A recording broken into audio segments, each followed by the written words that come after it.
y'all. What up, though, y'all? What's going on? It's your boy E Beezy, Eric Buck, also known as Uncle Nighthawk here in the Vigo streets. Here for GameTime Audible, of course. Cannot do the show without the one and only sports guru himself. That would be Mr. Hugh Lee. That What's brother up? Lee on the other side of me there. What's going on, brother Hugh?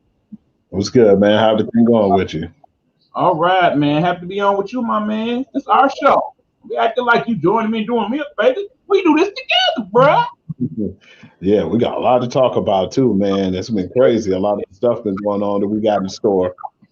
Absolutely. We got some good discussions this week. So I'm looking forward to it. But before we do that, of course, we're going to hit a couple commercials right quick. That gives everybody time to go on here and share, get your drink together. Remember, it's hot out there, y'all. So grab some water, some beer, something to keep it hydrated with. And when we come back, we're going to get into it. I say we start with the thing that everybody been talking about. There's Yes, a sir. y'all that has been definitely the discussion in terms of sports these last few days and just the discussion in general. That's this young lady right here.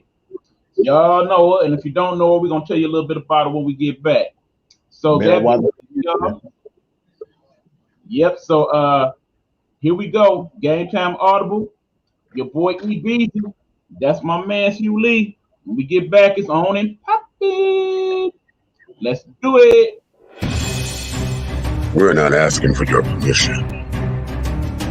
We're not seeking your approval. We're claiming what's ours in the name of our ancestors. We are their answered prayers. This is more than a movement. This is a revolution. Black innocence. What are yours today? What's up, everybody? Eric Buckner here. You know me as EB, Young Easy, Eric Buck, all that good stuff. Anyway, I'm here to kick it with y'all about this little podcast I've been doing. You know, I talk trending topics. I talk about the stuff we as people need to talk about. I talk about some things, actually, that people kind of want to shy away from, because we got to have these discussions, folks. That's how we get better. You know what I'm saying? But anyway, hold on. Yeah, so anyway, you know, I do it Tuesdays, 8:30 p.m. You can check it out on Facebook, on YouTube. You know, it's a good show. I say get into it. Yeah, you want to know the name of the show? You said, hold on.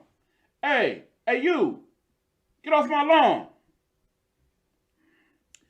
Yeah, anyway, that's the name of the show, by the way. Get off my lawn. Check it out Tuesdays, 8:30 p.m. Let me go handle this. Night Network presents Pastor Sean Love. Pastor Sean Love, devoted father and husband, a residing pastor at the River Rouge Bible Assembly in River Rouge, Michigan. Join him as he gives us messages from God's Word, Bible study, and encouragement. You can find him on YouTube under Sean Love.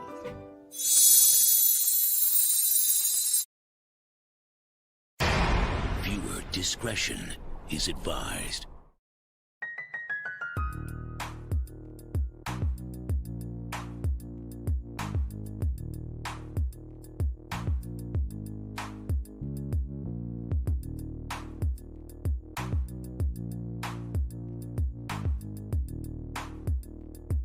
Behind the Blue Curtain, Saturdays at 11 a.m. Eastern. Unscripted talk on police reform and race relations. And now, Behind the Blue Curtain's law enforcement liaison, retired 32-year Chicago police veteran, homicide detective, former commander, sergeant, grant writer, lecturer, and adjunct professor, Joseph J. Mosley. Behind the Blue Curtain's Minister of Common Sense, former 12-year Fort Worth police officer, educator, voice of reason, and unapologetic practitioner of sound judgment, the young scholar, LaRonda Young. Behind the Blue Curtain's co-host, fact checker, and investigative journalist, Isidoro Rodriguez.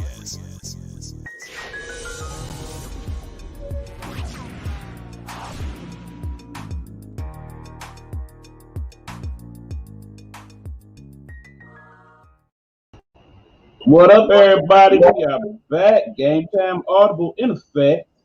That right there, that dude right there in the blue, that's your man, Hugh Lee. I am, of course, Mr. EB, Eric Buckner in the building. Shout out to Loyal Energy joining me on the Bigo. Appreciate you. Going to be doing a show with her this Sunday. That is Bigo Live edition of Get Off My Lawn Live for those of you on the Bigo platform. Make sure you check it out. My special guest will be the one and oil Loyal Energy. Thank you very much for joining me, my sister. Appreciate it. My boy Rayon is in the field. What's going on, sir? Thanks for coming through. Now, we got a lot of people checking in on Bigo. Appreciate it. We got anybody checking in here? Yes, we do. Shout out to Road to Stardom, one of our great supporters here on the platform. Saying what up to you and you as well, Hugh. Let's get into it, Hugh. Let's go ahead and get it popping. Here we are, people. The big sports story of the week, as we all know, has been the situation that's been going on with this young lady here. Let me bring her back up for those of you who are been living under a rock and not familiar. That is Sha'Carri Richardson, the person who won the 100-meter final that helped her to qualify for the Olympics. Oh, but wait, there's one problem, my friends. She does not qualify because when they did the testing for the drugs and other such things, she failed. And why did she fail said drug test? It was for THC found in marijuana. Okay, Hugh, I'm going to let you go ahead and have a little thought, and then I'm going to break down the timeline and give you my discussion from there. Just thought it was kind of weird, man. Borderline bogus too, man, because where all this happened and where they found out that the marijuana was in her system to try to, ban her from the Olympics, it was because of the fact that in Oregon, of all places, where weed is legal. So yeah, I was just surprised to hear that at first, man. I didn't really think that would help her win or either lose in that, And then we found out about the issues that happened with the family, the personal issues. And, I just felt like, man, people just have certain ways to copy with things, but to not give that lady a chance to even play or get in the Olympics and actually do her thing, it was a travesty, man. I basically heard about it and wasn't really too happy and didn't really want to talk about it at first, but now it's just really crazy because out of all things, I'm just glad all the support she's been getting.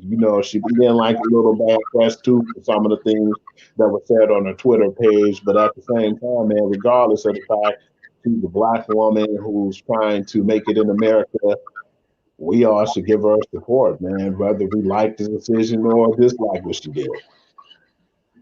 Okay, here's the thing, people, and let me break this down. Thank God we got a couple hours because I'm going to take a few of these minutes to discuss this. Anybody that's here on any platform, feel free to jump in as I discuss it because my take's a little different than most of y'all's. Let's break down the whole timeline. First of all, understand that this young lady, as part of the story, went through a severe tragedy, okay? She lost her mother, the person that helped bring her in this world and give her life. She found out that she lost her mother during a press conference of all things. Not from a relative, not from an official, from one of the reporters who asked her thoughts in regards to that. That is not, I repeat, that is not the way anybody should find out that their mother is no longer with us. Understand that. Get it. Understand. Week later, she runs the race and wins. Understand. Mother died, race. Week later. Now, we do know that when you do it just marijuana, it does stay in your system for a time.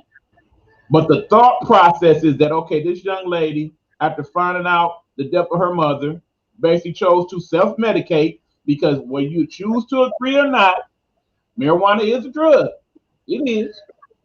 And she chose to use that drug to help get her through her emotions at that moment.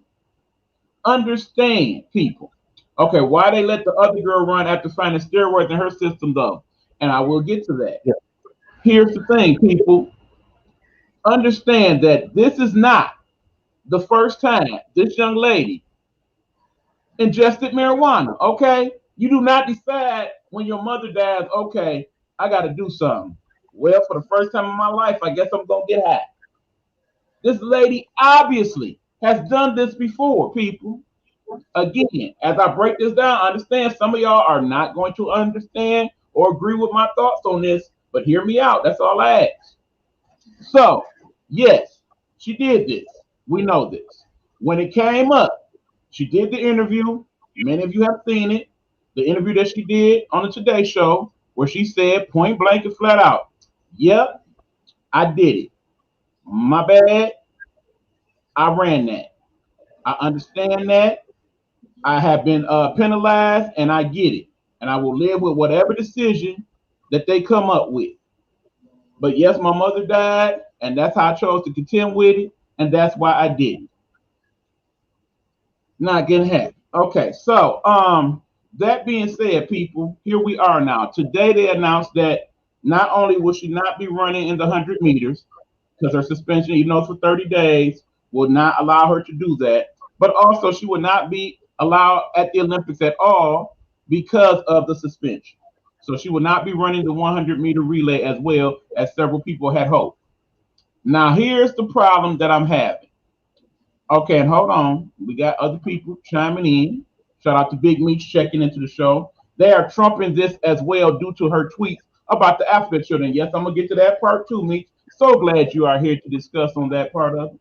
And I'm understanding that she was young with one and was against the Little Nas X dance with the devil. This is completely a witch hunt, and she used it in a state where it is legal. Now, that, my friends, is part of the problem.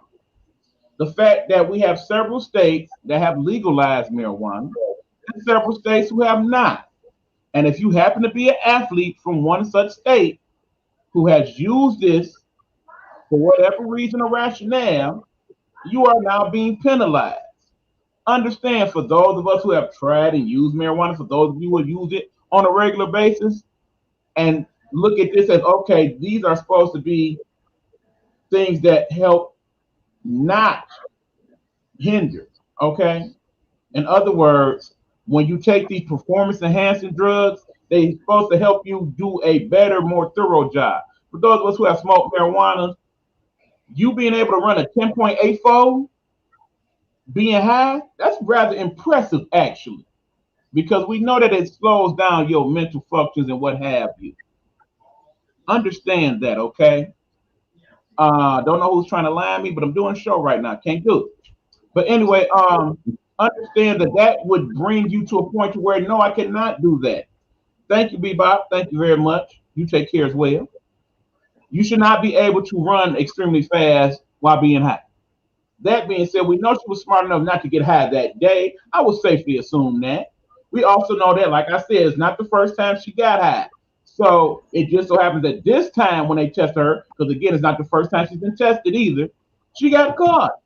Plain and simple. Whatever she usually used to mask her being high or using marijuana did not work that time, or because she was in the mental state that she was about her mom, she didn't properly go through her procedures. Understand also, she is not the only individual that is going to the Olympic Games that has used marijuana. I promise you that. If the tests were thorough and complete, where they test for all such things, masking agents as well, then they too would find more people who have got high or have been high during these events. That's just the fact, and not just American people, but overall. Part of the thing that has frustrated me in recent times is that one, we as Americans, because we are so on edge with one another, that because we are very much divided as a nation at this point, Democrat, Republican, white, black, and otherwise, we look at these things based on where it fits our narrative, okay? So for us black people in the room, stop looking at it from the standpoint of, oh, she black, they hate on her because she black. That's bullshit, okay? And y'all know if I'm using actual curse words, I'm trying to say it for emphasis. It's bullshit. Stop looking at this as a black-white issue. This is an athlete doing something that is not allowed issue. And she did it. And she admitted it. She is taking the consequences thereof. Understand, people, this is a very young woman, okay? There are Olympics every 4 years. Keep in mind, this Olympics is a year late. So 3 years from now, in 2024 Paris, she can have her act together and run again, and hopefully run an even better time and make the Olympics once again. This was just not her time, okay? Understand that we forget the whole thing. The main thing that's going on with this young lady, she has lost her mom. You don't recover from that in a week, a month, hell, in some cases, a lifetime. I know people that have lost their mothers tragically or early on. They never get over that. They are never the same after that. Most of us can attest to that. We have a mom who is no longer with us. That is the case. Be concerned about her mental well-being right now, how that may affect how she feels from that standpoint. And yes, of course, there were those who basically did not want that young lady to succeed or be considered because of what happened. And yet they dug deep into her profile. And yes, they found the tweets about what she said about the alphabet children. I imagine if you dug in most people's profile, particularly those of us who have been on social media from an early age up until now, there are several tweets and Facebook posts and Instagram pages that you can find where they will basically see you said something you ain't had no business saying. But you should not be held accountable at times for things you have said at 10 or 12. But at other times, you also have to be mindful of the fact that social media is permanent. Even if you try to put it on there and delete it later, somebody is always watching and looking and photo screening and what have you. So if those are your true feelings, you're probably better off keeping them to yourself and that part. But also remember, people, because we deal with people who are part of the community known as the alphabet children, as Demetrius calls them. The thing that always seems to point out in regards to that, and the same can be said for African Americans as well, if there is something that is viewed instantaneously as homophobic or something viewed as something that is racial, it is magnified tenfold, particularly in that particular community. For example, this young lady had came out and said, well, them hunkies do it. So yeah, that's why I did it. That would have caused a major uproar.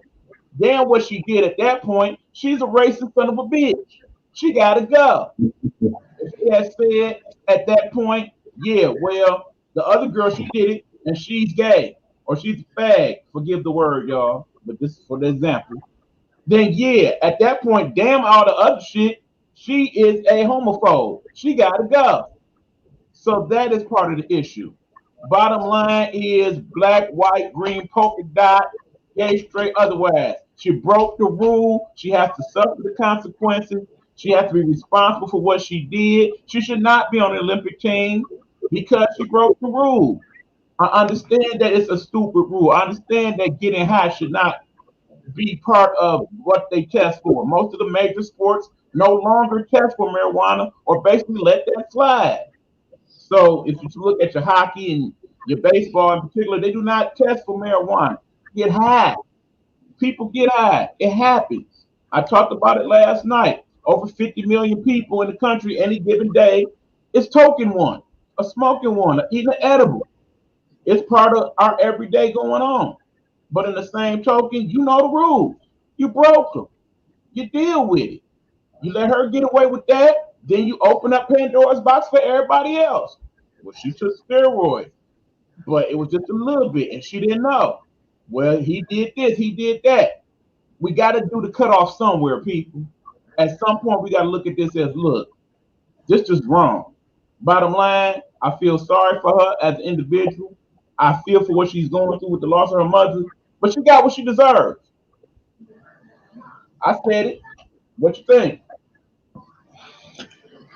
When you break the rules, man, there's always consequences. No matter what I think, it's just that rules are rules, and you got to definitely respect them, and man. Because without those boundaries, man, like you said, you can open up something worse, man, and it can get to the point where if you let her get away with something, you let more people get away with something, and it escalates into something bigger. And I just feel like in the sport today, maybe that will be overturned as far as they will, turn the naked eye for people smoking marijuana. But for now, that's their rule, and she got to abide by it, man. You're not better than anyone else who's in the Olympics.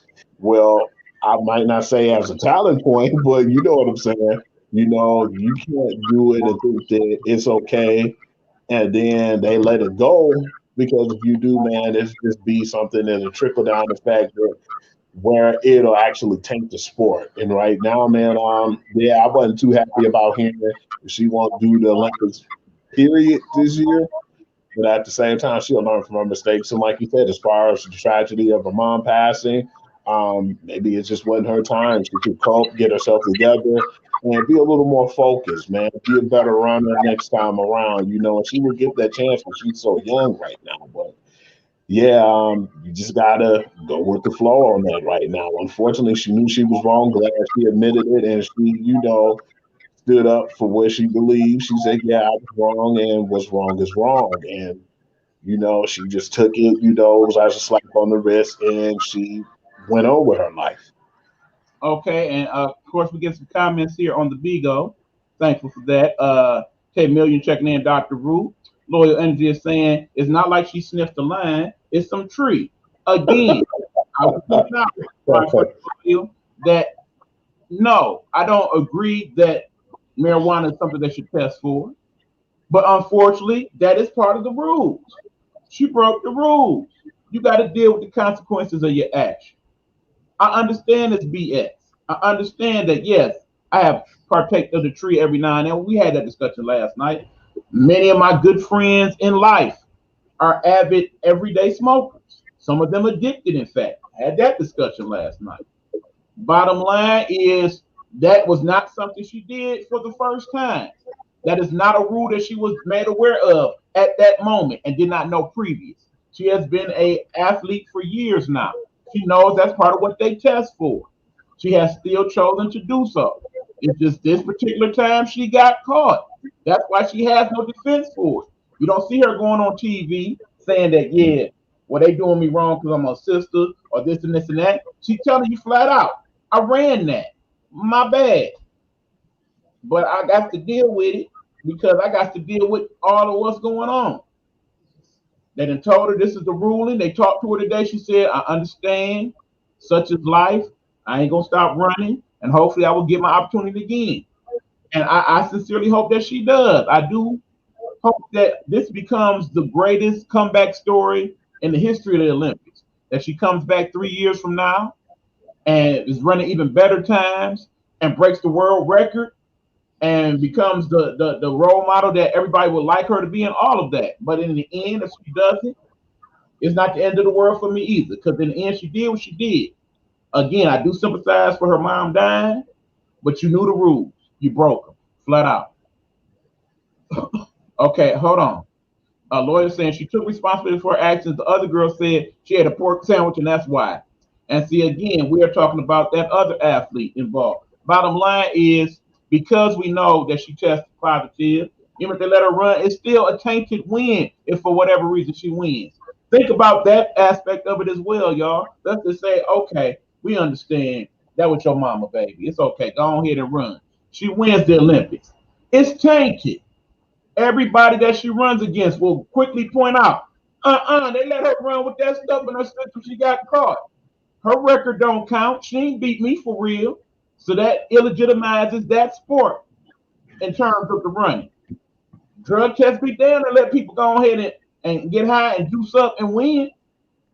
The people that are the competitors in other countries understand. We feel how we do about marijuana here in this country and in Canada, but in other countries, marijuana is a drug. They're like, oh, hell no. Ain't no getting high. No, we don't play that. Why is she even here? We look at things from the standpoint of we are Americans and everybody does what we do.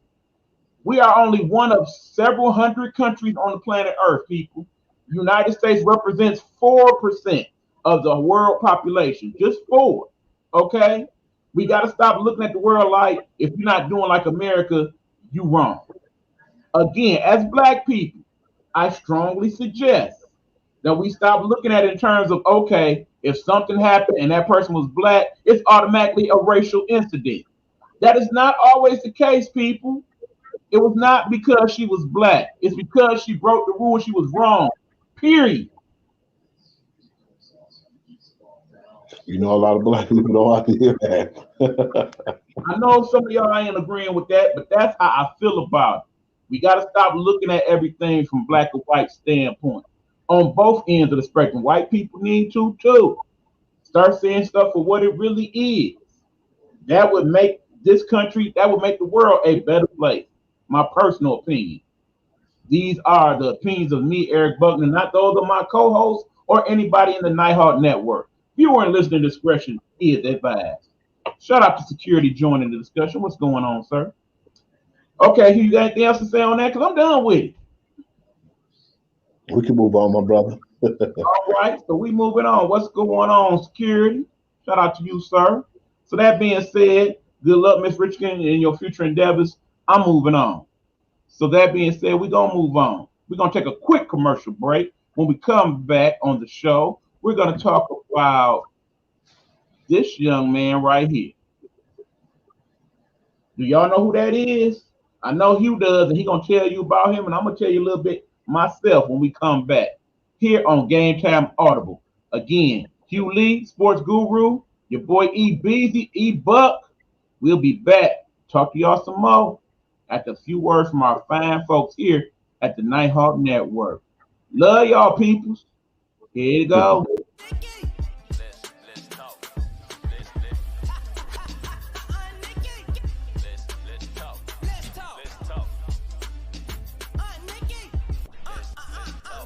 Hi everybody, I'm Lily, and today I'm going to share my book with the whole entire world.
Thumbs up and make sure you subscribe to my YouTube channel. Yes, y'all. One of my favorite commercials here on the Nighthawk Network. Shout out to Liliana Corsi, author extraordinaire, the youngest working member of the Nighthawk Network. You do your thing. You go, girl. You go. Now, that being said, I also want to shout out my Aunt Nikki, who makes, among other things, in her life, fine jewelry like this here. Shout out to your Aunt Nikki. I ain't forget about my good luck piece. But anyway, we are back to that. Yeah, Hugh need him one. Yeah, we'll talk about that, Hugh. We'll get you together. But yeah, we got Hugh, the sports guru, here with myself, and now we are switching gears. We are talking a little baseball. In particular, we're going to talk about the All-Star game, which will be next Tuesday. Next Tuesday is MLB All-Star game 2021. We got a couple good things going on. We got the home run derby. And what I'm liking this year is that most of the good power hitters have actually agreed to sign up and be a part of this thing. And understand they are having the All-Star game in Coors Field, known as the Rocket Launcher Stadium. Get it out the park. It's Canaveral for a reason. Because it is in Denver where the high, what's the word I'm looking for, Hugh? Help me out here, bro. Altitude. Yeah, the high altitude makes that ball travel a lot higher and a lot faster. So because of that, if you are going to have a home run derby and you was making it on your 2K or whatever the case may be, that's probably the stadium you would go to because the ball is going to be flying. And some of them got some big pop in the back. Looking forward to that. Hugh, what about you? First off, ball's going to be flying, no pun intended. But yeah, man, it's gonna be real exciting, man. And one of the guys you're gonna have to look out for, man. A lot of people sleeping on this Oakland A's kid, Matt Olson, man. He's a very powerful dude. He reminds me kind of a Nelson Cruz. Yeah, it's gonna be interesting, man, because like you said, we're gonna showcase it around the show himself, Shohei Ohtani, man.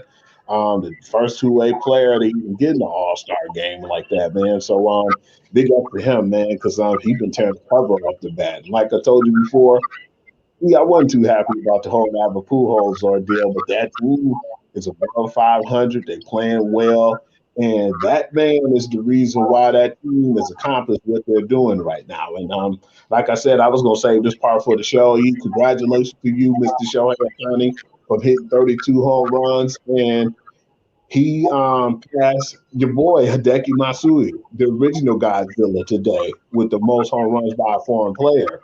My man Hideki had 31, and now he has 32, and he did it in less days, in 81 days, and I think Hideki Matsui did his in 132, and my man's is just starting to become in his prime. So I think Shohei's career, hopefully he don't get any injuries or face that injury bug. Man, he gonna be the next big thing, man, and I'm definitely looking forward to seeing how his career goes. See, understand, people. Hugh is telling you a few things, but he's not really doing it justice. Let me help my brother out here. We talking about this young man right here, Shohei Ohtani, the first person to ever be picked to the All-Star game as both a hitter and a pitcher. In the 75 plus years of the All-Star game, that has never, ever happened. We're talking about baseball, a sport with roots that have been established since a little bit after slavery in the early 1870s, okay? We're talking about a sport with over 150 years plus of history. In that history of the game, there has never been a player picked to an All-Star game as both a pitcher and a hitter. Think about all the great players we have had, all the great pitchers, all the great hitters, all the great hitters that could pitch a little bit, all the great pitchers that can hit a little bit. He is the first one ever to do it. Understand, if there was an MVP vote right now, even though the Angels are not in first place, he is by far, without a shadow of a doubt, the American League MVP. It's even stupid to argue anybody else, with the exception maybe of that young man over there in Toronto. You know who I'm talking about, young Junior. Yeah. And shout out to that man. Yeah, that brother getting it done in Toronto, but because Toronto is in Toronto, well, at this point in Tampa Bay, really, he ain't getting the type of club he should. But shout out to Vlad Guerrero Jr. You doing your thing, brother. But anyway, yeah, Shohei Ohtani is showing up and showing out. We talk about somebody that is hitting around 300, over 30 plus home runs. Understand that's the most home runs anybody has hit before the All-Star break in the last 5 years. Now, of course, we could throw last year out. We know what happened there. Oh, but yeah. Doing this, remember, he's not even supposed to be the best player on that team. Let us not forget Mike Trout, by many seen as the best player in all of baseball, Mike Trout. But right now, Shohei is giving that brother a run for his money. Understand, Shohei just turned 27 yesterday. Happy belated, Shohei. But that being said, that contract coming up, and at the rate he going, what do you pay that brother? If you paying Mike Trout $40 million, and he just a hitter, damn good one, man, you Gold Glover and all, what do you pay the man that basically could win 20 and hit 60 home runs? He gonna get 45 to 50 million per year, man. Do you pay him as a hitter who can pitch? Do you pay him as a pitcher who can hit? Do you pay him equally for both things? Damn, 50. We talking 60, 70 million potential. Somebody that's playing every day, one way, shape, or form, and on a high level. Now, I was listening to Sports Talk today, and one of the people that compare him said we got to stop comparing him to Babe Ruth because that's not a fair comparison.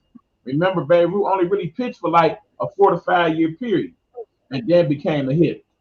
This dude is doing both. Understand also, y'all, that this man is coming off of Tommy John surgery last year. And it said that it takes 24 to 48 months to fully heal and reconstruct your arm from that. And it's still doing what he is doing. So that makes it more incredible. But yeah, They actually compared Shohei Ohtani to the great Bo Jackson, a person who was doing it at a high level in two sports. Because understand, for those of us who have played the game to some degree on some level, hitting a baseball is one of the hardest things in sport to do. Throwing a baseball at 95, 98 plus miles an hour with control is even harder. He has seemingly mastered both. So to not recognize him, to not understand just how great an accomplishment this is, I really need y'all to reevaluate. For those of you who have the MLB package, shout out to my man Hugh for hooking your boy up. Those of you who actually get to watch it on the weekends, that's been kind of saying baseball not so much, check out Shohei Ohtani. You will get a better understanding and feel for the game. You will start to really like it. You will like that young man too. You know, his English not really there yet, but he has the potential to be on that Jordan Tiger Woods level as far as multi-dimensional worldwide athlete. What do you think, Hugh? I definitely think so, man. It's just his talent. You know, when we first heard from him, I was like, man, are they overhyping this guy, or will we finally get the chance to see his potential? Of course, when he hurt himself and had to get the Tommy John surgery, that set him back. But that's the thing that we were talking about too, man. He's such a great hitter. Even when he had the Tommy John surgery, he basically fell back at first so he could hit a couple more home runs. He was hitting them at a high level then before he went out.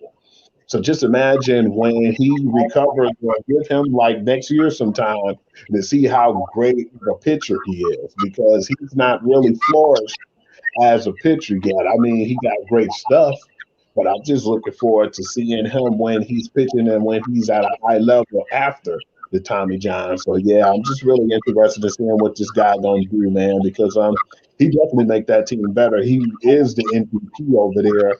And then, you know, it's no runner, there's no comparison. So yeah, I'm definitely looking at Shohei on a whole nother level, because when they were hyping him up at first, I was like, is he really going to be that good of a player? And now, not only am I saying he's that good of a player as far as a hitter, but he just as dangerous as a pitcher. So yeah, that's pretty much the most dangerous thing you can have in sports right now. So like I said, man, I'm just hoping that he can stay healthy and continue to do what he do, man, because he's going to make a lot of history, man. And today was just one of them, passing Hideki Matsui. So we got a lot more records to break, man.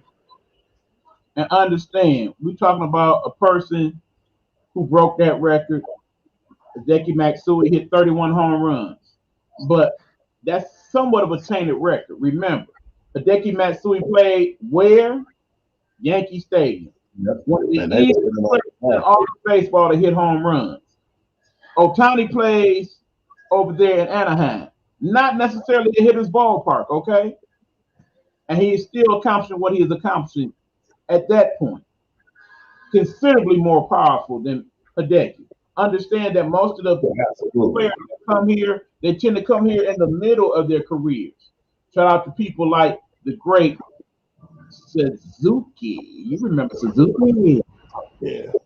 My favorite foreign player, the hitter's hitter, okay? Got over 3,000 hits as a Mariner. But in the same token, had over 4,000 plus hits between here and over there. We got this man who basically did that in a 3-year span over there, and then came here to be a star in this league, and still has a good 10, 12 plus years that he could play here in MLB. He may be, when all is said and done, the best foreign player to ever play in Major League Baseball. He has that type of potential. And that's saying a lot. Now, the thing is, Hugh, that makes me think is there's got to be other people in some of these farm systems, or other people in foreign lands that are also two-way players, where we start to see more of them come along and be allowed to do both. Oftentimes, there are people who basically do one and then decide, okay, let me just concentrate on the other. Understand, we got the Olympics coming up, right? The baseball team has been announced. One of the players, Mr. Andrew Gase, or Ghost, however you choose to pronounce it, former Tiger. He is one of the pitchers on that squad. Do you know what position he played here in Detroit? It wasn't pitcher. He was a center fielder. But now there he is pitching in the Olympics throwing 97, 98. Who knew? So yeah, the possibilities are endless. And I think that definitely will bring more interest to the game if we could find more two-way players that are going to come here and show up and show out. I know they exist. They just have to have that opportunity. But man, it's been like, man, really, I've never thought too, man, right now, definitely this time in the season, that baseball to be taking over at such a high rate. And yeah, you know, the NBA been doing their thing, but damn, like we were even talking about since we on baseball, how good Jacob DeGrom has been, man. He damn near, we look at him now, not just as a pitcher, we look at him being one of them top MVP candidates as well. Understand what we're talking about with Jacob DeGrom. Basically, he has an ERA under 1. It's July. That doesn't happen.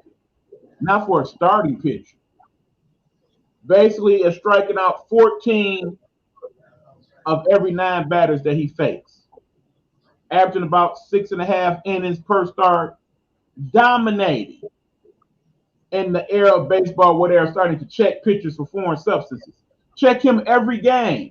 Talked about that with you earlier. They check this brother every game. And ain't finding nothing. It's just pure talent. We talk about somebody who basically had some arm struggles last year, but has come back stronger than ever, throwing 100 on a consistent basis when before he was throwing 93, 94. I'm not surprised they are probably drug testing the hell out of him as well, because that's quite a market improvement. With that being said, he's always been a dominant pitcher. We talk about somebody that got 2 Cy Young awards already. Definitely working on his 3rd. Cy Young's given at this point. But like I said, in terms of MVP, we might actually be looking at 2 people who pitch be the MVP this year in both leagues. Something that I believe has never happened, where MVP was given to 2 pitchers in the same year. Of course, we know we've had pitchers in the past that won MVP. Shout out to Justin Verlander. Shout out to, of course, Willie Hernandez back in the day for the Tigers. It happened. Because my man too, he got rocked one game. He went from a 0.39 to a 0.52, and I'm like, damn, that was it. He still stayed under 1. That just lets you know how dominant this man's stuff is, man. And the pitch and strike out 18 people, man. God damn, it's like people ain't doing that nowadays, man. So yeah, it's real fun to see him. I was talking to one of my boys, Jay Lou, who always used to make fun of me. He hated baseball, man. He called me recently, said, Hugh, man, I played the MLB The Show, man. I start to see how you pitch and the strategies and stuff you got to make in the game and the adjustment. And he said, and I start to translate that into baseball. I'm really enjoying the baseball season. And I was telling him players to look out for, like my man's Ronald Acuna. He's a leadoff hitter, man. Got the most home runs on his team, man. As a leadoff hitter, man. That's impressive. And then for my man's Trey Turner on his birthday, man, he hit the cycle. He has the most cycles right now. I think he's tied with 3 with the most all time. And then, you know, that it's 150 years in the baseball and we still breaking records that have never been broken before. That's part of the greatness that is. It's been so many good things happening. And what's my man's name? Who used to be on the Cubs and went to Washington? Kyle Schwarber, man. He is not going to cover off, man. He had like 9 home runs in like 4 or 5 games, man. So it's like baseball. It seems like it's excelling so much right now, man. And it's been happening before my own eyes, man. We were already impressed about how many, shutouts that these teams had, man. But now we're looking at the pitchers doing well, and we still seeing the hitters hit. Man, I just think right now is the best time to start watching baseball, especially around the All-Star break. Monday, I'm looking forward to seeing that home run derby, and then I'm definitely going to tune into the All-Star game, no matter how tired I am going to work the next morning. And let me shout out my Detroit Tigers as well. They actually doing pretty good. Beat 2 out of 3. Day too. Beat Chicago 2 out of 3 this weekend. They beat the better teams in the league. They got one of the better records since May 1st. It looks like the youngsters are finally starting to come into their own, particularly the pitchers. And we got some good people down in AA that we got to look forward to as well. So Tigers might actually be doing some good things. Again, I still kind of slightly question A.J. Hinch as the managerial choice, but I got to admit that he's doing a pretty decent job with the team so far. He said what he was gonna do too. He said, "Man, we're trying to be just, one of them teams that just try to get by, and we don't want to just have it where we come in and people look at us and like, hey, they're going to be a dangerous team in the future. Right now, it's the future." I'm like, I don't know about that, man. You talking crazy. I don't know if you can compete with some of these teams. And like you said, not only are they beating the better teams, man, I was trying to see their record right now because I don't think they're about at least 7 or 8 games under 500. And that's impressive because we all thought that they wasn't even going to be this good this year. So, man, the sky's the limit for that team. I'm really looking forward to seeing what's going to happen in 22-23, man, because I think they're definitely going to start competing for some of the better ball clubs, man. And at first, I didn't appreciate and I didn't like the fact that they did what they did when they just did a whole, this we're going to just blow up everything or we're going to rebuild with a Vila. But man, it seemed like it's working out. And like you said, AJ Hinch, man, we know his whole hookup, and we know what he was notorious for. It's been frowned upon, but it seemed like when him and Alex Cora came back, now it's like Hinch doing well with the Tigers, man, making that young team look like a contender. And at the same time, Alex Cora got the actual Boston Red Sox still looking like contenders after losing Mookie Betts. So hey, I don't know what's going on with them guys, man, but they do something we didn't know. And then, like I said, we got some good stories going on. Toronto's playing better. You got Tampa Bay still doing it. Who thought that they was still going to be in the race this year? We thought last year was just a fluke because of COVID restrictions, but no, Yep. Tampa's looking like they're actually a good team. You got San Diego. They spent the money and it's paying off. They Yes, are sir. one of the better teams in the National League right now. So yes, a lot of good stuff out there in terms of baseball. I definitely say that once the basketball season is over, y'all give baseball a chance. Check it out. It's getting better. It is. What surprised me too is San Francisco. I'm like, damn, where they come from? They got the best record in the Nationals right now. And And then you look and see a lot of those hidden gems over there, especially my man's Evan Longoria. I was like, damn, where the hell is he? They don't advertise a lot of those San Francisco games on TV, but us having that package, man, we see a lot of those teams that people don't really give the respect to and give their props to, and these good up and coming teams. agreed. Now, of course, that's all the good of baseball. Now we got to talk about some of the bad, okay? Shout out to you, Don Yeah, Juan. See y'all. man. And now we get into the one they call Trevor Bauer. Hugh, the floor is yours. Go ahead and break it down. Trevor Bauer is one of my favorite players, man. Definitely as a pitcher. When he came over to the Dodgers, I said, man, that's going to be something good for them, man, and it's going to be a surprise because there already was a repeat contender, man. We all think right now, I still feel like regardless of what San Diego and what San Francisco's doing, that they're still the best team and they're the team to beat with all the veterans and the savvy players they have and what they got and they put together over there, man. But the issue has been with him, man. We found out just recently he had a sexual assault case, man, and it was real disturbing because not only was he having sex with the women, but he was choking the women, beating them to their unconscious. And it's like, man, we don't ever really see a lot of crazy stuff like this in other sports. We normally see just regular things happening, like, every time all eyes is on NFL because NFL make a fool out of themselves most time. We love that sport, the sport we love, but they're knuckleheads.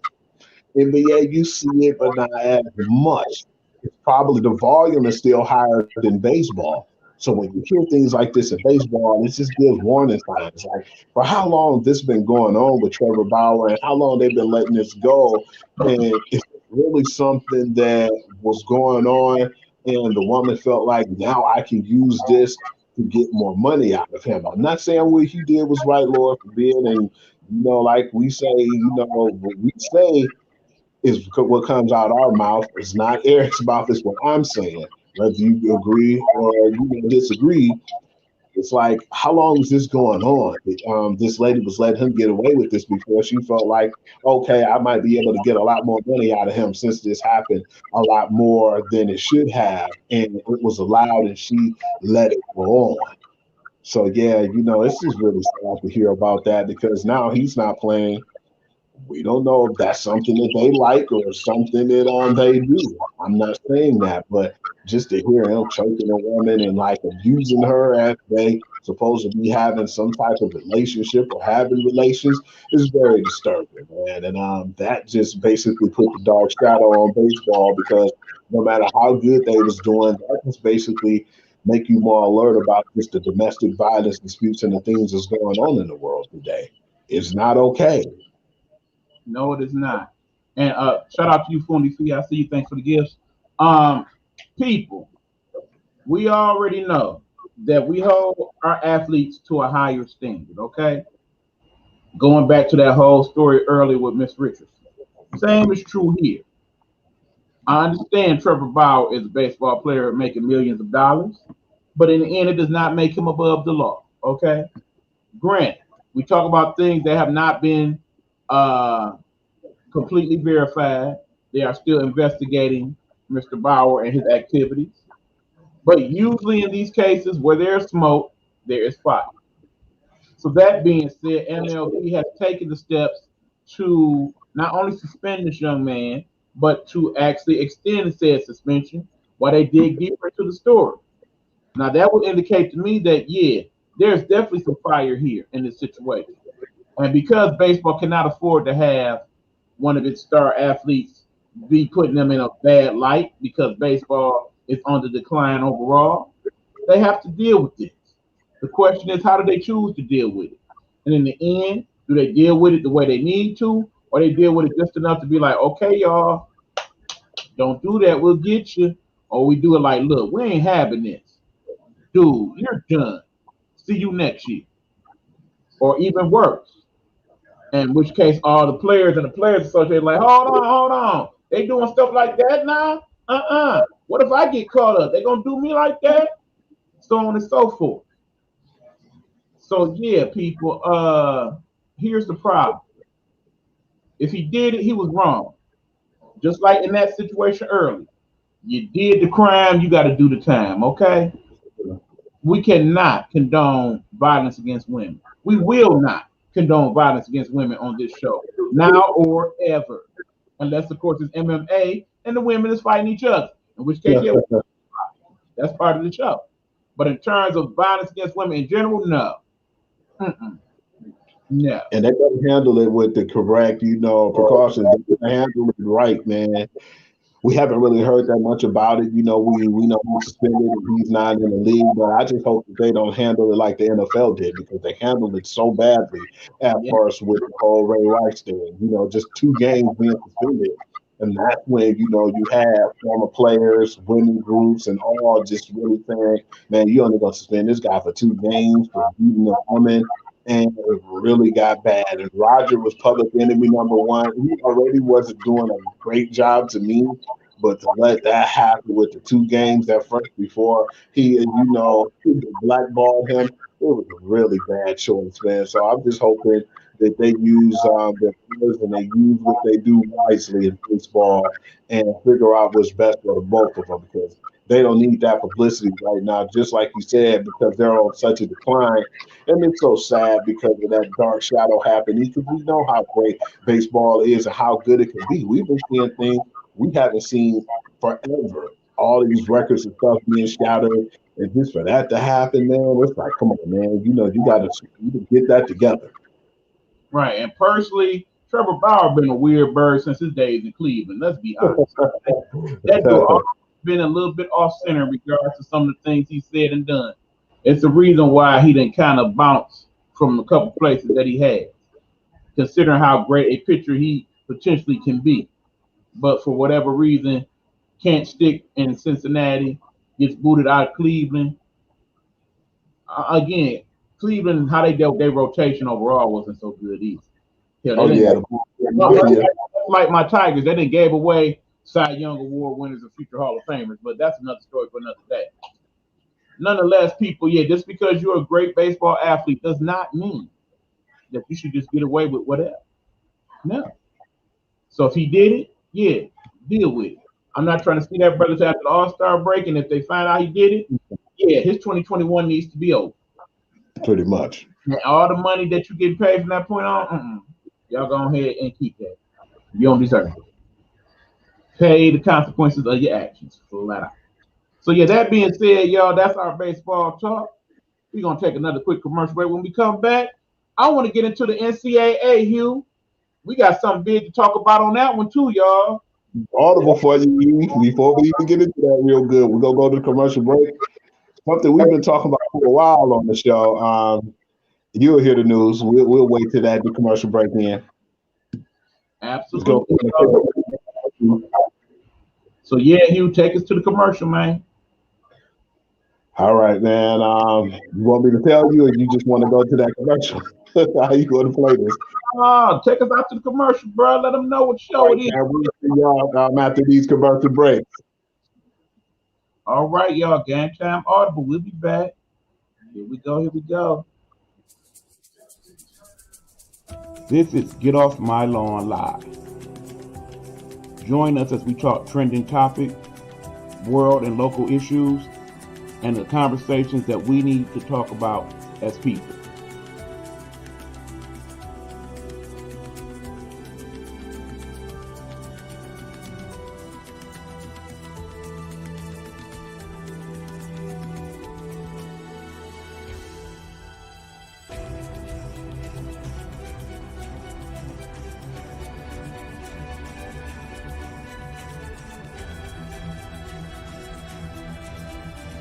Get Off My Lawn Live is a Nighthawk Network presentation.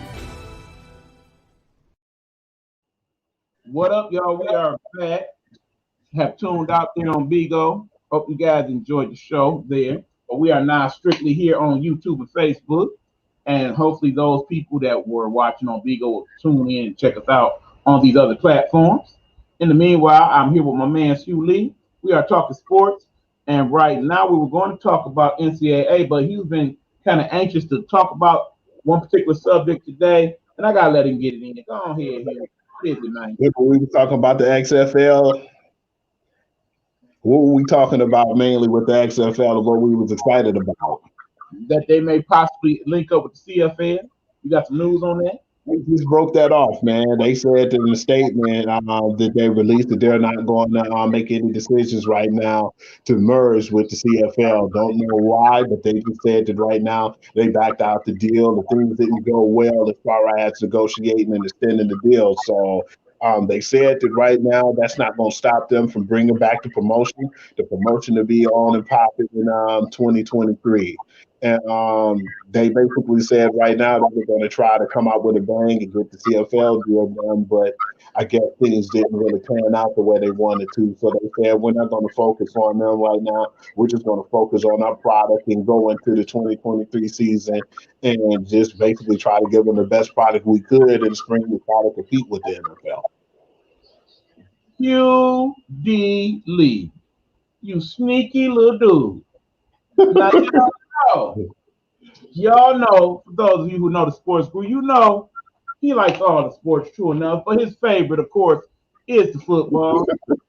Understand that we have set up no topic this evening whatsoever about the NFL, and purposely so on my part, I might add. But take it to you to find somehow, some way to throw some football into the show.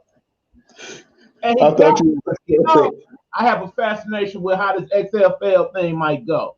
So yeah, he didn't trap me. I gotta address it. Here's the thing. One, I'm wondering, because we know who owns the XFL now. That would be one Dwayne The Rock Johnson, the highest paid actor on the planet.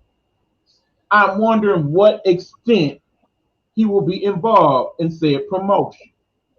I also find it interesting in a recent interview that he and John Cena have both said that they are looking to come back to the WWE sometime in the next 12 months. That'll be interesting. But that being said, yeah, I want to know what his involvement is going to be. Understand that he has been discussing all types of projects, including possibly running for president at some point. So that will make it interesting. I also want to know if they are looking to work in accordance to the NFL, or if they're flat out looking to be on the opposite side. In other words, competing head up with the NFL. Understand, we have not established when they want to have an actual schedule. Would they dare schedule XFL games during NFL season, as the CFL has for many years? as they did when they started to have the American teams coming out of the CFL. We see how well that worked. But the XFL and its potential, not to mention The Rock possibly getting some of his Hollywood friends, his cashier friends involved, perhaps a Kevin Hart or something like that, to perhaps be owners of teams. It could make for a very interesting thing. Y'all be on the lookout for that. I'm also curious to know why it was pushed back to 2023 as opposed to 22. That's also interesting. I think that's probably one of the branding purposes too, like tweaking a few things. I thought it was actually pretty exciting though, even when we first started watching it again. Not that first original grungy, crazy looking one, the vintage one, and more like with the publicity, but how they basically were putting more and implementing a lot of more good stuff into the game. It was pretty interesting the way they did things. Yep, so that being said, very quiet on the home front, y'all. Not getting many comments. Hopefully you guys are enjoying the show. If you're out there checking us out, feel free to chime in. Just say hi, let us know you're there. But in the meanwhile, we're going to keep talking. We are going to go on to the next subject involving that mockery of a thing that we call the NCAA. Well, people, here it is. It's been building for years, and we are now at the precipice of it. The NCAA is now, because they have no choice, particularly thanks to what was said by Congress. All right, Rhoda checking in. What I like about the XFL is that there is female ownership. Yes, there is female ownership in regards to the XFL. There actually is in the NFL as well. Don't forget, our Detroit Lions is being run by female ownership right now. There are a couple other teams in the NFL. I believe the Rams, or at one point was at least. And I want to say one other team. I can't think of it offhand. But yeah, there are female ownership and female CEOs in the NFL as well. I would like to see, of course, more people that look like me be involved. That's a whole other story. Yeah. Yeah, there's that. But okay, back to the subject here. NCAA people, they are now saying that yes, if you are an athlete in the NCAA, you can get paid for being a college athlete. Now, there is no specific rules that have been laid out. The NCAA basically said, okay, schools, y'all know this is what it is now. Y'all work it out the best way y'all know how. So that being said, schools, some of them are looking like, okay, not sure what I want to do. Other schools are saying, ha ha, I've been waiting on it for about 100 days. Coming out with their plans. Some of these schools, I don't have any in particular that have said it specifically, but those schools will be coming out as time goes on. Understand that a lot of the major schools, particularly in football, are requiring their athletes to be vaccinated. That's an interesting subject we'll talk about another day. But nonetheless, yeah, they're saying you on the team, you get paid. We're gonna break you out a little check, stipend, something like that for being a part of the process. We appreciate you. Thank you. Here's the money. Now, here's the thing, Hugh. We got schools like your beloved Alabama, and of course, my Michigan Wolverines go blue. They get that big money. They got the donors that have deep pockets. You got the schools like Harvard and Yale that got the millionaires and billionaires that come from them. Then you got little schools like my alma mater, Eastern Michigan, and places like that. Not so cashy. So here's the thing. You're an athlete. You're looking to go to college. You're basically seeing that this is the case, okay? You are looking to start not this year, but next year. You see that Eastern Michigan is paying the football team a couple $100 a week to be on the football team. You then see Alabama paying everybody from the scrub water boy on up 10 G's a week to be on the Alabama squad. It's time for you to decide. Are you going to stay home near Eastern Michigan and play there? Or are you going for the big bucks and playing at Alabama where you know you ain't going to start? You know you ain't going to be the backup, but you about to get paid every week. So it's better than working at McDonald's. So yeah, I'm going to Alabama, even if I am going to be the water boy. Because the water boy is off.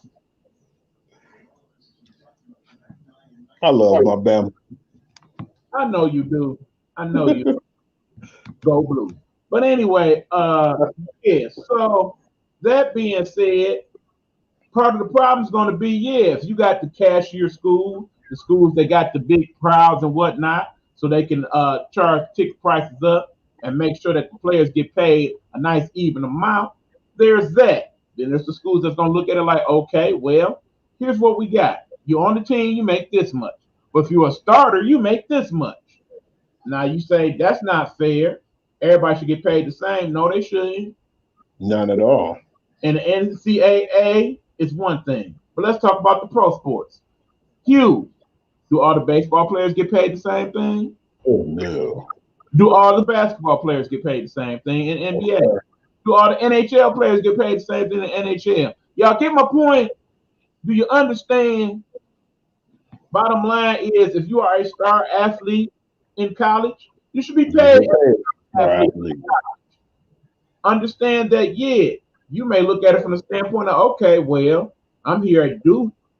I could be a first-round pick, but I'm making about 100 G's here at Duke. I think I'm going to stay one more year at Duke. Since money is not a consideration at this point, and I'm at least making some decent money I can send back home to people. And in the meanwhile, I want to be a lottery pick. I want to be top 5, so when I do come out, I could get the big bucks since I'm already making a little money as it is. And also understand, people, as I do being a former college student, if I had $10,000 a week coming in as an athlete, and I ain't really got to try as hard, all I got to do is keep my grades up and whatnot, and ain't got to worry about stuff to eat and whatnot, there's that. And there's all type of other scenarios that come into play in this, okay? Let me break this down, people.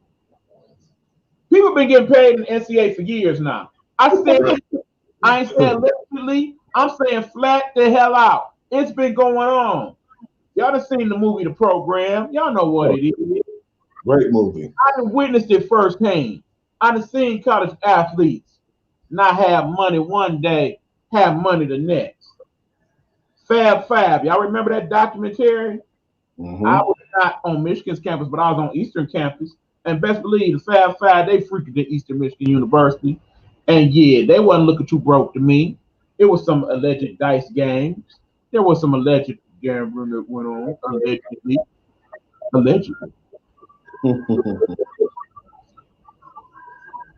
allegedly it went on. There were athletes that had apparel that definitely cost more than a few dollars that they did not get any other way. Their parents wasn't balling like that there. Diamond chains and necklaces and whatnot. They treated the ladies to some, oh Lord, here they got them doggone fireworks. It went on, okay? It's still going on. It's just being legitimized now, okay? The 3 reasons why I like this in the end, Hugh, is this. 1, these guys deserve to get paid. They work hard. Being a student athlete is one of the harder things to do. Oh, they get a scholarship. Getting a full ride scholarship does not guarantee you to get a quality job when you get out. Trust them, as a graduate of Eastern Michigan University class 1996 with a bachelor in telecommunication and film, it does not guarantee that you will have the job of your dreams at all. So pay these people. 2, I hope that when they're talking about paying the athletes, they're talking about paying all of the athletes. Should the person that is on the soccer team that is the backup goalie make as much as the starting quarterback for the football team? Hell no. Hell no. But should he make some money? Sure. Absolutely. Should the team make Should the lacrosse team, the field hockey, all of them should get a little bit. And depending on what school you go to, y'all can afford to pay them and still make a profit. I don't want to hear that bullshit. It's like many of these companies that afford to pay people $15 an hour. Another story for another program. But that part. They definitely need to. And third and foremost, because if the football players and the basketball players and the baseball players getting paid in college, PlayStation 5 about to be lit, y'all. They're about to start having them games come out, baby. I can't wait. You know that. I would definitely purchase PlayStation 5 when that game come out. That was one of my favorite games to play on the platform, not the Madden, but the college version, because they were easier to play. And I like the fact that they'll have the players' names and all of that, like they didn't have before, because it was all a shady deal. It will be so much fun. Looking forward to it. And they gonna have to pay them boys for them games too, man. It's gonna be real exciting for college. And we laughed and joked about that a little earlier. We didn't get too deep into it, but we know the players are getting paid at Miami, and we know not only that, but they were doing more than that allegedly. So yeah, man, it's good for the sport, man, and because I remember before Arian Foster said that one of his buddies got hurt, and he was on a full scholarship. As soon as he got hurt, that's what they did to him. They took him off that scholarship, and that man was starving. I'm So happy firsthand. Oh yeah, remember you're that kid? no good. And next week, Mhm. my man's packing his stuff. Where you going? Oh, they canceled my scholarship because my knee is damaged beyond repair. I Remember got that kid, Marcus Lattimore? He that played for Gamecocks in South Carolina. He was one of the best running backs, period, in college. He mm-hmm. got hurt the year before. We said, man, I don't know if he'll be able to make it back, man. He had an even stronger year that next year. His leg got hurt so bad, man. They was like, nah, man, you don't want to see this. Just keep your head down. He ended up getting drafted by the San Francisco, but that was just maybe to me, I might be wrong, but it was a publicity stunt, man. They paid him a little money. They didn't pay him as much as he could have if he was one of the top first round draft picks. And after that, they kind of swept him under the rug. Wait, have you heard from Marcus Lattimore lately? I know for sure he ain't on their roster. So yeah, man, I just feel like for the kids getting money now, they could do more, man. And at least if they get out of school early, they can, have a better chance of going back to school and getting their education, man. That's what they're mainly going to school for. So yeah, man, just glad that that's happening when they're paying these athletes, man, is well deserved. And like you said, some of them guys ain't gonna get paid more than others, but then if you're a starter and you're in the top of your game, you're gonna probably get a little bit more money than a person who's on the bench. So yeah, I want to see how that all plays out. But yeah, it's really good for the sport, man. That's a good that's a great direction in NCAA because we always felt like they were the biggest pimps in the world, how they did these college athletes.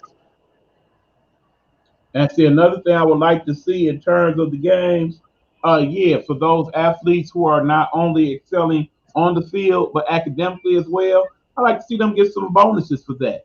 So if you are the smartest person on your team, you got that 4.0 in addition to being a fine athlete, pay them a little extra for that. Make that be some.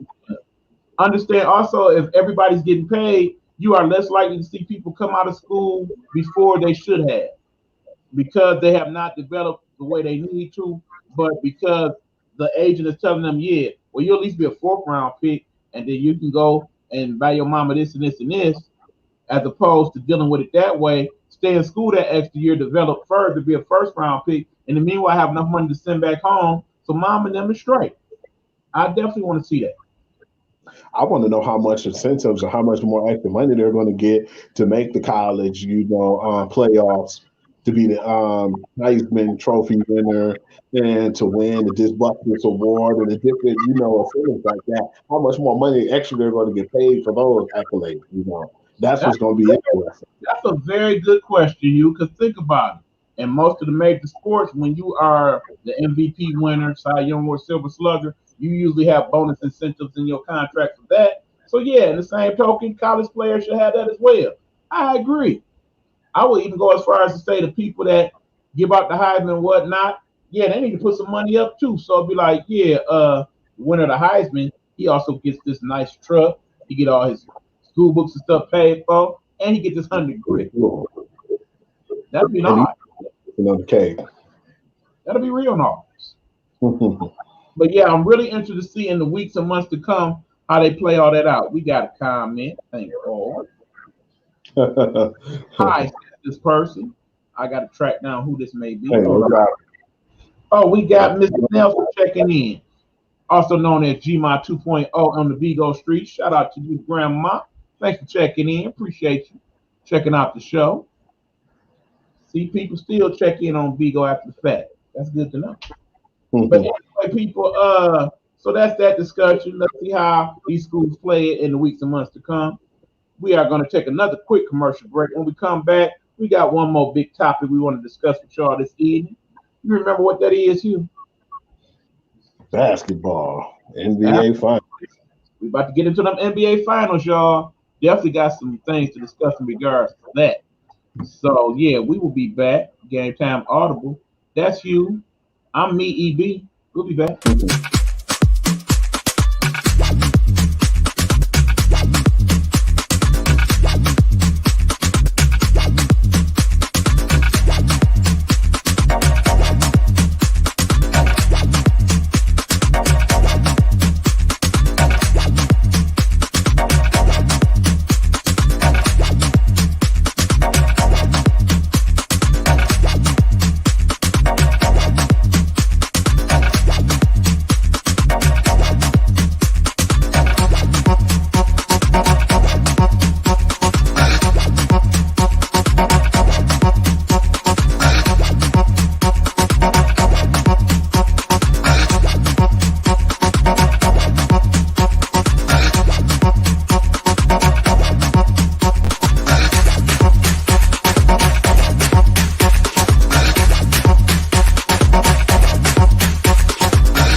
We back, y'all.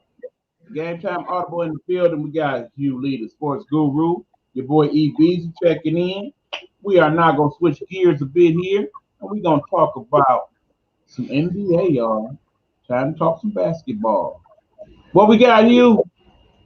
Man, it's been a really good, just final semifinal, conference championship and finals, man.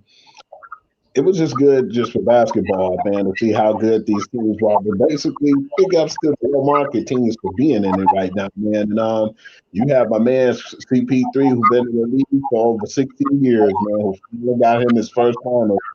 And that monster of the man himself, Giannis Antetokounmpo, man, him and Milwaukee Bucks, man, they look really good right now, man. And that's gonna be a matchup, man. And this guy right now is the MVP candidate right now for the finals, even though, we can't count the eggs before they hatch, but the way he had a voice, man, it's just people don't really appreciate Chris Paul's greatness, man. He was on Charlotte, man. He was on like the Charlotte Hornets. And then that team didn't get that much play. He got them to the playoffs. it seems like every team he was on, they went to the playoffs. The Clippers, man, they fell short too much for him on the team, and that's what made him move on. Houston Rockets went to the playoffs. What about OKC? Did they go to the playoffs? Yes, they did. I thought at first that it wasn't going to be giving him justice for going on Phoenix. I said, what are they doing to this man? It seems like they're not trying to put him in a position to win. Man, was I wrong? Not only was I wrong, I was super wrong.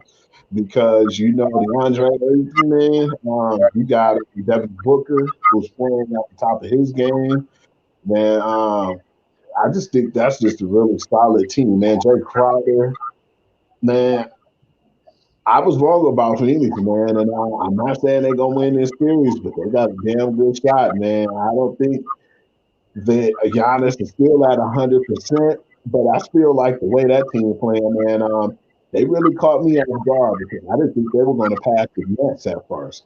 But when you see how good, like Brook Lopez is playing now, and you see the Portis kid, you see Drew Holiday, what they brought him over there for. That's what he got traded for. One of the biggest acquisitions on that team, and you see why now. And man, I just big ups to both of those low market teams, man, because they're not the big market teams that you usually see. How long was it? Like 25 years since them guys got in there? And man, Lord knows, I think the last time I remember the Bucks did it was probably in the 70s, man, with Kareem. That's correct. So this will be the first time in a long time both of these teams be in it. But yeah, we finally gonna get a different champion from the main. It's not gonna be some of the main teams we normally used to. I'm not trying to be biased, man. Regardless, I'm gonna enjoy the finals. But I definitely would like to see CP3 after all this time go out on top, man. Because we know he had an illustrious career. I don't think he's gonna be in the NBA that much longer after being in there for 16 years. It probably don't last that long. Understand the average NBA player plays about 4 years. We got this man right here in his 16th season. Understand, in the game right now, you got maybe a handful of players that's played that long or longer. Among them are most of his buddies. That being that man that you know as Carmelo Anthony, that brother that you know as LeBron James, his good friend, the one they call Dwayne Wade, recently retired. They all pretty much came in the league together. They all grew up in the league together. They all were relatively young men when they became NBA superstars. I've liked Chris Paul ever since his days at Wake Forest. I have admired his game. It has been consistent. Yes, there was the experiment that went on in Houston with the whole, okay, let's shoot as many threes as possible and whatnot. A system that you saw he was clearly not as comfortable with. This Phoenix system seems to fit him more because a lot of his imprint is in it. Monty Williams says that when it comes to CP3, I kind of try to stay out of his way. He has taught me as a coach about the game. And because of that, he is by far the emotional leader. He is also the physical leader, as you saw last night. CP3 got it in last night, y'all. Yeah. He didn't do what most people have done in recent finals, where they shot the lights out from three and gave a couple quick passes. No, he did a variety of different ways. He even did it on the defensive end. If there was the MVP for game one, that's definitely he. And of course, the odds makers have listed him clearly as the predominant choice for MVP of the finals over Giannis and Booker and Middleton and everybody else. Let me sneak in here right quick before I forget. Shout out to my UConn Huskies. Understand that they will be well represented on the women's USA basketball team. It's damn near a UConn All-Star team. When you look at the roster of that, it's at least 7, I believe, UConn Huskies that will be part of Team USA. So, yeah, shout out to Coach Oriema. You are clearly doing something good over there with that program because you are making the best players in the world over there, and they will be represented in Team USA. Looking forward to seeing you on the Olympics. Back to the subject at hand. Chris Paul, how could you not want that man to win an NBA championship before his career ends? He is clearly one of the top 20 point guards of all time. Some people would say as high as top 5. I'm not going to give him that. That's disrespecting people like my man Isaiah Thomas and those of you who may not feel he is, but he definitely was. That being Allen Iverson, he was the point guard, no doubt about it. Let us not forget, of course, the great Oscar Robertson, not considered a point guard by some, but yes, definitely a point guard. Let's not also forget the great LeBron James, for all intents and purposes, yes, though playing forward, a point guard. So that part. And that's just four people I name off rip. That's ahead of Chris Paul. That being said, definitely one of the better point guards in the game right now, without shadow of a doubt. Want to see that man getting in. I think this may be his final chance to do so. Because you got to remember, they kind of got here in one way because, yeah, they were the second ranked team in the West. But on the other hand, a lot of teams that they played, they dealt with a lot of injuries. We know the Clippers was without Kawhi. Told you he wasn't coming back. Didn't I tell you? Didn't I tell you, Hugh? Told you. They were playing the Lakers without Anthony Davis for most of that series and injured LeBron James. Shout out to LeBron James. Space Jam coming out next week, y'all. And I will say what I will say in regards to what I said with Coming to America too. Please do not judge Space Jam 2 on the merits of the previous one. Judge it for its own individual self, people. Stop looking at it to be as good as Space Jam, okay? Because bottom line, Michael Jordan was not a good actor, okay? I'm not expecting LeBron to be much better, though he might be. That being said, it's about all the spanks and fangles. It's for the kids, okay? Don't judge it as a cinematic masterpiece that doesn't equal the first, because the first one was not a cinematic masterpiece. I do hope it had a good soundtrack, though, because Space Jam, the first one, had a pretty good soundtrack. Gotta admit that. Again, I digress. Here's the thing. Giannis played last night. He looked good, but clearly not 100%. Not at all. He was kind of timid in regards to certain movements. Can't blame him. We talking about millions and millions of dollars he could potentially lose if he damages that knee too bad. Here's the thing. Playing on a damaged knee is one thing. Playing the amount of minutes he did is another. Tomorrow's game 2. If he is about the same, let him play. If he is feeling worse, sit him down. Yes, I understand you down 0-1. But remember, you are playing for the future of the franchise as well as the future. Okay? Understand that next year Milwaukee will have a good chance to be possibly there again, without no disrespect to the Brooklyn Nets. But in the same token, they're not going nowhere without Giannis. Not at all. Hurt in this NBA Finals and is not his full self after that, and basically cost the franchise years and years of development in the process, it's not really worth it, okay? On the other hand, we got Chris Paul, who is also playing injured. And I'm sure it's a little sore. We know about the hand situation. As you seen last night, at a certain play, that shoulder that has been bothering him throughout the playoffs is still an issue. He was even limping a little bit himself, as was Booker last night. So, yeah, there's a few people playing injured in these playoffs. But that being said, both of these teams are looking at this as an opportunity that they probably will not have no time soon. Phoenix will only improve, mind you, but they still have to deal with the Lakers, Clippers, and so on. The West is always tough. Yes, sir. But in token, Milwaukee, yeah, they thinking this is my now. Let's do it now. And that's why LeBron is basically tweeting, don't count out Giannis and them yet. And I agree with him. Most definitely. It is not over. Looking forward to game 2. That being said, if game 2 ends up like game 1, yeah, I'm looking for the gentleman's sweep. I will go Suns in 5. But for the record, I have said on record, Suns in 6. I'm still sticking with that. What about you, Hugh?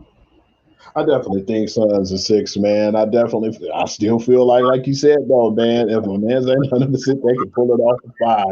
It's just that easy. I see it being no sweep, though, man. I just feel like that Milwaukee Bucks team, even without Giannis, is still dangerous, man. I thought at first when Giannis got hurt, I said, man, Atlanta gonna sneak in this game, man. Even though they lost the series, we already knew Atlanta was playing with the house's money, so I was impressed with them winning them 2 games the way they did. I still felt like if Trae Young didn't get hurt, they had a chance of winning that game, man. It could have easily went to a game 7. But at the end of the day, like you said, man, don't count out that team, man. Pride was talking earlier today too on his page, and I laughed because he said something that I was saying. Man, Milwaukee looked better without Giannis, even though that's their guy. But when he wasn't in the game, man, you see everybody else step up and play and just flourish. Like Brook Lopez, man, he was a monster. Just he played like a center, not shooting threes and stuff. He was more of a dominant inside presence. And you seen Portis play good. Chris Middleton gonna be Chris Middleton regardless. That's his Robin. Like, we all know Giannis is Batman, and that's his Robin, and he got a chance to play the Batman role. So yeah, man. If he's not 100%, man, let him live to see another game, and at the same time, let that man get healthy. And they got a lot of money invested in him, man. Don't ruin that man's career. Don't let him get hurt, man. That's why I think with your boy Kawhi too. That's the way he shows things now. Because when you said what you said, and I see him not playing, I said, damn. I said, guess what? The Clippers got spurred. That's what I call it now. And not only did they get spurred, we threw free agent coming up, next season. So who knows, man? But yeah, I'm really looking forward to it, man. I'm pushing for Phoenix for 63 regardless. But like you said, I would not count the Milwaukee Bucks out of it. Yep. That being said, in other basketball news, there's been what's been viewed as a cryptic tweet put out there by one Mr. Damian Lillard, also known as the Great Dame Dollar. And people thinking that, yeah, he's ready to come to the Lakers. He wants to be a Laker. Now, understand, if you put that man with a healthy LeBron James and a healthy Antonio Davis, yeah, you definitely going to be looking to crown them the next champions. That don't necessarily mean that will be the case. But, yeah, when you got that type of firepower taking place, it's a good move. There also is talks of getting rid of Kyle Kuzma. I ain't mad at that because he don't fit, but I think he has enough potential to where if you send him to one of the also ran teams, he might live up to his potential. Pay attention, Pistons. You looking for somebody like that, a diamond in the rough, so to speak. Not necessarily Kyle Kuzma, but somebody along them lines that ain't quite been getting the shine that they need to, but because they've had injury issues, another good pick for the Pistons, I think, potentially, if you can afford to ride out the injury bug with him, would be Mr. Oladipo. Shout out to Victor Oladipo. I would like to see them get somebody like that that's not quite a veteran, but can grow with the kids that's on the squad. Understand that some of those Piston players are part of the select squad, that is the practice squad for Team USA as well. And they've been getting rave reviews by the coaches there, saying that Dwayne Casey has taught them fundamentals very well. So I'm glad to hear that about those kids. Yet and still, people, the finals, I say check them out. Should be a good couple games as long as Giannis is still playing. If Giannis is gone, this ends quickly. And shout out ahead of time to the Tampa Bay Lightning. I know we usually don't talk about the NHL, but yeah, I'm going there because more than likely they will be winning tonight's game and will become the first back-to-back Stanley Cup champions since, of course, those great Detroit Red Wings of ours. So, yeah, that is an accomplishment, even during the pandemic. So, definitely want to get in their props. Although I must admit, it would be nice if by some miracle the Montreal Canadiens could come on back and win the Stanley Cup because, as you know, no Canadian team in over 30 years has won the Stanley Cup. Last team to do so said Montreal Canadiens. So, I wouldn't be mad if they pull it off, but it ain't looking likely. Not at all, man. Not with Tampa Bay, man. I happened to sit up and watch the game, like the first two. Damn, that team's incredible, man. The way they strategize and they score bunches, man. You don't really see a lot of scoring like that in hockey, man. But they go up 3-1 on your ass for the first, half. It's like, man, what just happened? You could be tired and they just score 2 quick goals, man. They make the sport fun to watch, man, because, we're not used to high scoring in hockey, man. The way they flip the point from the board, how they strategize, man, it's like you got to be crazy not to pay attention to them and see what they're doing over there. You got to be encouraged as a Red Wing fan because, as you know, most of that team was built by the man who is currently running the Detroit Red Wings, Mr. Steve Eisenman. So if that's the type of work that he put in and make a successful hockey team, hopefully he is able to duplicate that here in Detroit, so that hockey can come to life once again. I am definitely looking forward to the days in hopefully the near future where one of our sports teams is actually good and people are down there downtown where all the sports teams are getting it in and being great fans. I am definitely looking forward to that. I want to see that area right there in Little Caesars Arena that is pretty much similar to what they got going on in Milwaukee, the Deer Park as they call it. I definitely want to see that place on and popping in a couple years during the playoff series. That would be awesome. That being said, y'all, we are about to call it. Before we do, I want to say that next week, one of our major topics will be the Olympics. As the Olympics are just a couple weeks away, we're going to talk about all the different events and whatnot. We want to bring on as our guest, hopefully they will agree to do that, the one and only Derek Smith, also known as Elena Hologram, basically to be our Olympic correspondent and discuss the Olympics. That's definitely been something that they have been pushing to do. So definitely want to bring him on the show so he can discuss with us. And of course, we'll talk about whatever else is going on at that point. We know we are nearing the dead zone here in sports, that time of year where ain't much going on. Fortunately, we had the Olympics to kind of fill some of that void. But outside of baseball, up until football season jumps off, it's going to be kind of slow. We understand that. But feel free to inject some of your sports topics in the conversation as we get to that point. We are more than willing to have that discussion with you. Before we head out, of course, I got to let my man Hugh Lee do his thing. Go for it, Hugh. Man, before we get to that, I just had one more basketball thing to say, man. And first and foremost, man, shame on you, Rachel, man. I just was surprised with that, man. I shouldn't have been. I don't really think it was really too bad, but you got to watch what you say in public, man. I looked at it at first and I said, well, I didn't think it was really that bad the way it came off. But then when I looked at it again, it was like, man, the way she came at Maria Taylor, I just felt like that was uncharacteristic, man. Knowing who we all know and love, Rachel, man, and how she conducted herself around minorities as far as, Jalen Rose and the other cast on the show, man. And just was really surprised to hear that, man, coming from her, man, saying what she said. If people didn't hear what she said, she basically was saying, Maria Taylor, she does football. Okay, that's fine. But now all of a sudden she's doing NBA. She's doing some of my spots too. Well, that's okay. And now if y'all want to do more woman empowerment, but at the same time, I know I'm going through it. I'm a woman. I have to go through some of the struggles. But when it comes to, you can't get what's mine.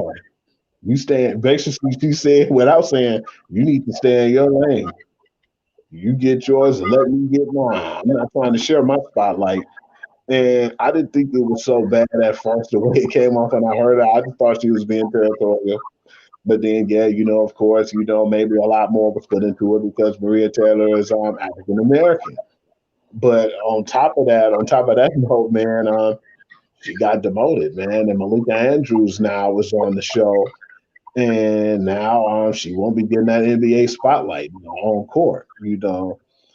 I just feel like, man, you need to, all of us, man, just not just as a white person or black people, the people in general, man, what y'all say out in public, man, and be sincere, because when you say certain things, man, it can come back to bite you.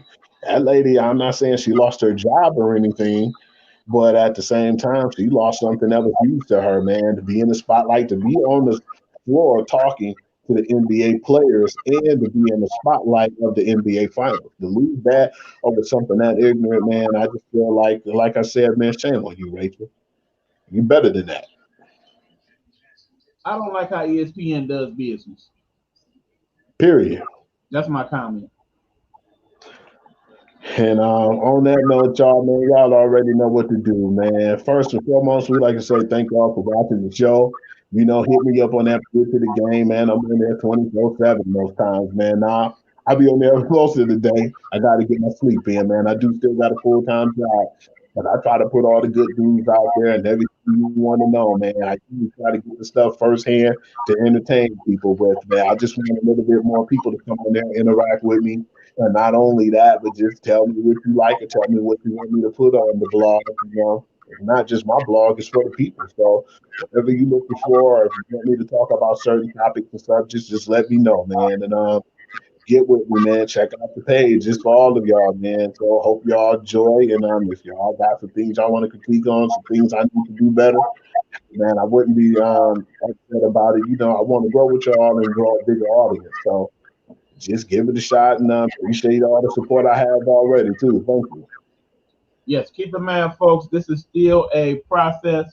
We are still growing as a network, as a show, just in general. So because of that, there are things that we will implement along the way. We are willing to hear you out because remember, we want to do this for the people. We are here to not only entertain but to educate and bring some awareness as well, depending on what the topic is. So we definitely want to hear you guys' input.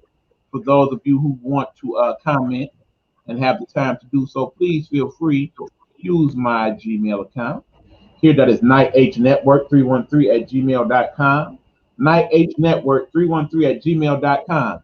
And also, please feel free to reach out and let us know if you want to be one of our VIP members. Among that, you will be giving the number to the show, as we will start to have a call-in number for just the VIP members in the weeks to come. And also, I want you guys to be looking forward to what we hope will be a very successful venture that myself and the sports guru will be getting into with you guys. We want to do a fantasy football league for those of us that watch the show, for some of our favorites. We want to do fantasy football league. We want to have fabulous prizes, including the championship belt, the championship ring, and a nice trophy for those finishing in first, second, and third. We definitely want to do that. We also want to possibly have some t-shirts available as well for everybody that's in the league looking into doing some of that stuff. So if these things interest you, if you want to be part of the league, please let us know in the comments or on that Gmail account. Again, I will give it to you one more time. That is nighthNetwork313 at gmail.com. Again, nighthNetwork313 at gmail.com. So until next week, we will check back in with you then to talk more sports. Any final words, Hugh, before we head on out? Man, thank y'all for listening to the show, man. Hope to see y'all next week. Absolutely. Like I said, if you catch this on the tail end or on a rebroadcast, let us know that you saw it. Let us know if you liked us, if you didn't like it. We appreciate those commentaries. Thank you very much. Until next week, y'all, this is the sports guru Hugh Lee and myself, Eric Buck, signing off for next week. GameTime Audible.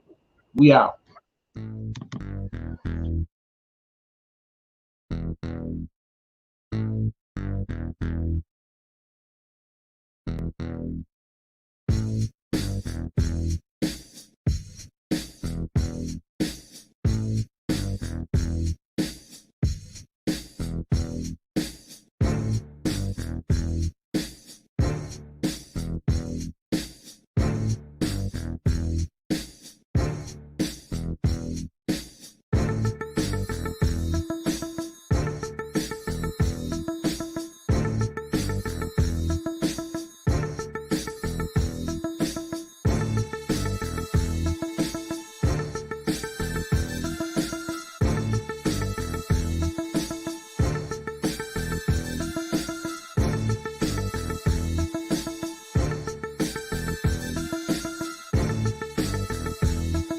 GameTime Audible is a Nighthawk Network presentation.